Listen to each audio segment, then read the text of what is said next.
The Total Stillness, Chapter 10. My Holy Spirit comes upon you to lift you through that door in mind after you have reached a state of total stillness. This means retiring into the closet of your consciousness, where you worship me in secret until I reward you openly. Your efforts to live upward must be accomplished in the privacy of this closet, in quietness and in confidence.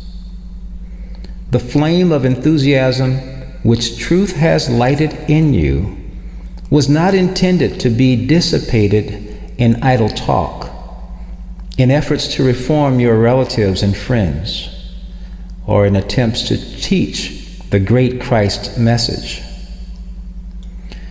This flame of enthusiasm is a precious fire of mine, the fires of purification, and it is there to do its purifying work in you as you nourish, cherish, and feed it in the silence. My fire is not there to make you feel so spiritual you redirect your enthusiasm in the name of service to interfering with the religious beliefs of your brothers. The only person you are responsible for changing is yourself. It shows a complete lack of humility if you catch a glimpse of truth and, without waiting to digest it or understand it clearly, set out to spread it everywhere, hoping one and all will bow before your knowledge. Do not let yourself be deceived into becoming such a false teacher. Your falseness will be recognized because truth, half learned, still tends to stay within the range of human reason, mixing good and evil, justifying its false God, the God who was not God enough to create perfect children. You do not want to be another of these blind leaders running in the same big circle as the herd, thinking you are someone special because you have a private rut. Authentic teachers of my truth must have enough humility to lean completely on my strength and stay within their closet until I open up the door. Nor can you reach a state of total stillness where mighty faith takes over if others all around you are promoting their false gods of imperfection. Evict these noises from the privacy of your closet and listen only to the words of those who have discovered the one God of perfect being. False teachers everywhere will be humbled by their own misdeeds until eventually all will know of the perfect world I made and the perfect children whom I love so dearly. I am waiting eagerly to take each one into my everlasting arms. The radiant energy of my spirit shows no partiality. It reigns through one and all. It waits to exalt the blackest sinner alongside the whitest saint as soon as there is surrender in the heart. It is never wise to compare personal notes about the steps of your development or try to impress anyone by bragging about your spiritual accomplishments or intuitive powers. This urge to gratify your ego will not reveal your spiritual side at all. it will be only a sure sign of how far removed you are from the required state of humble stillness. Surrender in this humble stillness is the final step toward making possible the lightning flash which I will send to set you free. Your troubled heart cannot be still at all unless you believe without any reservation that I am a Father who forgives only. Even the failings of your surface mind are not enough to keep my all-powerful Spirit from lifting you through the door to freedom. As you study and believe, pray and meditate, major strides are being taken toward removing all old fears and quieting the turbulence in the reservoir of your heart. When this turbulence is quieted, you will be transformed into a state of perfect peace. For the peace that passes understanding is one of the many treasures buried in your submerged mind. It can easily be released and mirrored throughout your entire temple. When you learn to touch this peacefulness, going back to it in meditation every time you have a chance, gradually it will become a part of the surface mind, and you can enjoy its presence night and day. As more and more it is released from the deep well of your soul, you will reach the high level of consciousness where nothing can ruffle the serenity of your being. It is in this total stillness that you can at last be guided by my still, small, inner voice. This inner voice is vibration from your Father consciousness, the wisdom center of your grand cosmic self. For this reason, it does not speak to you with words to be heard by your ears. It is a voice to be felt, a vibration as sweet and unmistakable as the music of the spheres. The fact that my voice must be felt, not heard, may seem disappointing at first if you have occasionally tried to feel my inner guidance and been unable to separate it from the confusion of the self.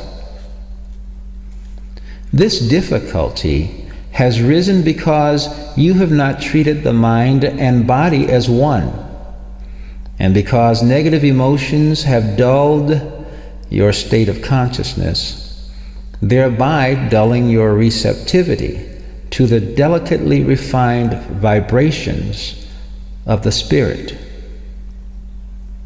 Here is another reason for the total stillness.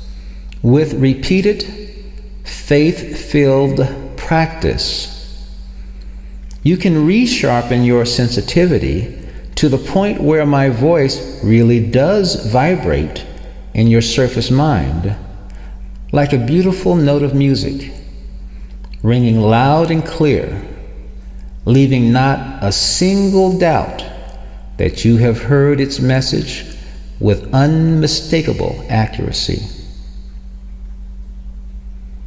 Regardless of the extent to which noise from the surface mind is interfering with your ability to hear your still small voice, this loving father-mother voice is always trying to rescue you from difficult situations with its all-encompassing knowledge. Just as your body is able to be fully cognizant of many things at once through the complexities of the senses, So your submerged mind, with its unlimited capacity, is fully cognizant of all the seen and unseen, the hidden and the obvious, the future and the past, and it can lend its full awareness to you with a speed incredible to mortal consciousness. This inner wisdom center is your personal secret place, the secret place of the Most High.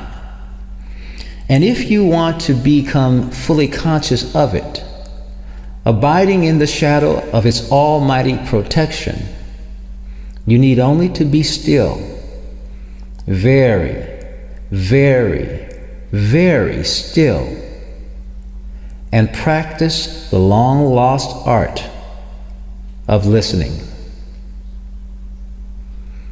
Practice is the answer to everything that seems difficult, as you know so well. The painter would never learn his skill if he did not practice. The swimmer may become a champion, but not without continued practice. The carpenter's house may not be perfect if it is the first one he has built. Even the farmer with his tomato patch may grow more luscious fruit after he has gained the experience offered by the first attempts. When you tried previously to receive my inner guidance, did you listen once or twice, perhaps without much hope, and then give up in doubt? If so, practice is the answer. Sustained, sincere practice, which can become a delightful habit in almost no time at all. Many changes will be apparent in you as this habit is established. You will notice a great renewal of mental activity, a clarity and quickening of your ability to think, a keenness of good judgment, and enhancing of imagination. These changes will be inner changes. Your outer activity will decrease while your inner activity increases. You will find yourself slipping into a rapturous inebriation with real thinking, effortless thinking of original thoughts, not just a rehashing of old ideas that have accumulated in your mind. This inebriation with effortless thinking has been experienced by a few creative or inventive persons to a small degree. It could be experienced by everyone to a degree beyond belief. Be forever willing to reject guidance from outer sources and listen in the total stillness to your own small voice. It is your one true personal guide in every situation. If you cannot quiet your ruffled feelings enough to be still and listen, while you practice, you might pray for me to help you. Think of the beautiful peace that passes understanding, and let your prayer be one of trying to comprehend this inner peace. You may be a long way from experiencing it, but regardless of how turbulent you feel, you can offer up this turbulence on the altar of your heart and hold your mind upon the inner heavenly kingdom until peace begins to crowd the turbulence out. By the same token, if you are not sure it is my voice you hear when you are in the silence, prayer will liberate you from this confusion too. You can pray to know my voice, and as you do, your sensitivity will be heightened until you are quite familiar with this beautiful light of wisdom. You will soon understand that your still small voice has two aspects to its nature. It redirects you when you wander, just as reliably as it intoxicates you with its guidance. As the voice of your redirector, you recognize it as conscience. Since you have felt the sting of conscience, it is obvious that your still small voice is easier to hear than you might have thought. There is no denying that conscience is a penetrating vibration, that it originates beyond the reaches of the stubborn surface mind, and that it can whip you with greater severity than your earthly father whipped you even in his angriest mood. Nor does it leave you guessing as to what it says. You always know why your conscience hurts, do you not? The voice of conscience is not a dictator to which you must feel enslaved. It is a tender, guiding friend. It is holding you by the hand while you learn to walk with me. If you miss a single footstep, it pulls your hand, as it were, to guide you back onto the narrow razor's edge. You need only to turn to it, to trust, obey, and love it, and your receptivity will increase until you never have to doubt that my wisdom indeed is guiding you infallibly. Conscience does not condemn you for the mistakes you make. It merely helps you find the way again. Give thanks for this masterful light of wisdom from the mind of me, and watch its value to you grow.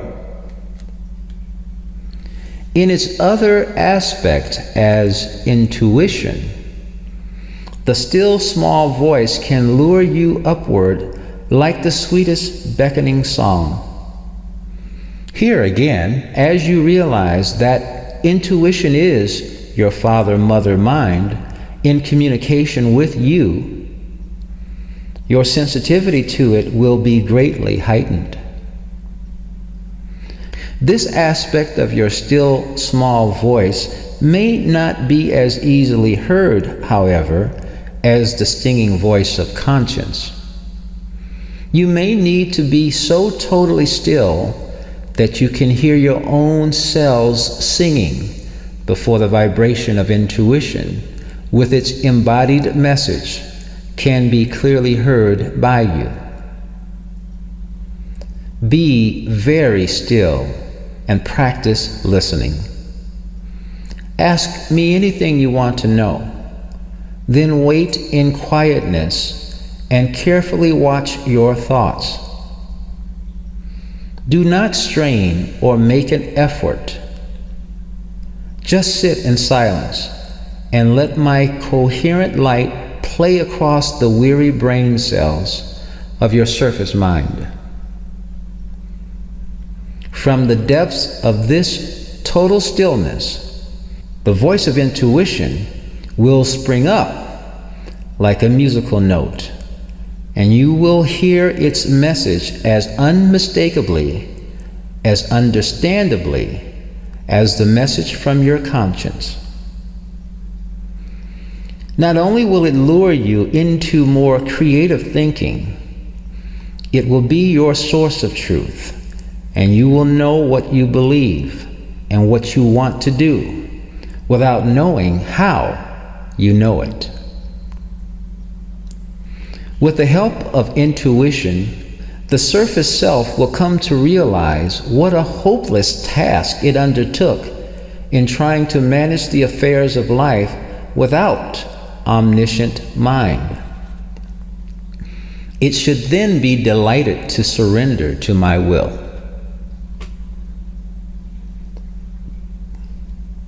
When the self is ready to admit its folly, its utter helplessness to do one single thing without me, the level of consciousness is being reached wherein reunification can take place. As long as that misplaced center of awareness wants to be the brain, I do not subdue it with force or violence. But when it is quiet long enough to hear the intuitive voice of truth and seek marriage with the Father Consciousness, the mystic union will take place. I can of mine own self do nothing becomes the attitude of the surface mind, which gives up efforts to glorify itself and invites the Christ within to use it, instead of it trying to use the Christ. Not my will, but thine be done. Stillness truly can be total stillness as the mind lets go and waits upon the Lord before that door. The day will come when the door is opened and its threshold is repeatedly crossed. Sometimes the footing may be upset by a tinge of doubts, an absence of humility, or an outburst of the self which forgets it has surrendered. But this high-level footing can be regained through quietness, faith, and confidence. The human self, tottering like an infant at that mighty door, completely surrendered to my will, is ready for my lightning flash.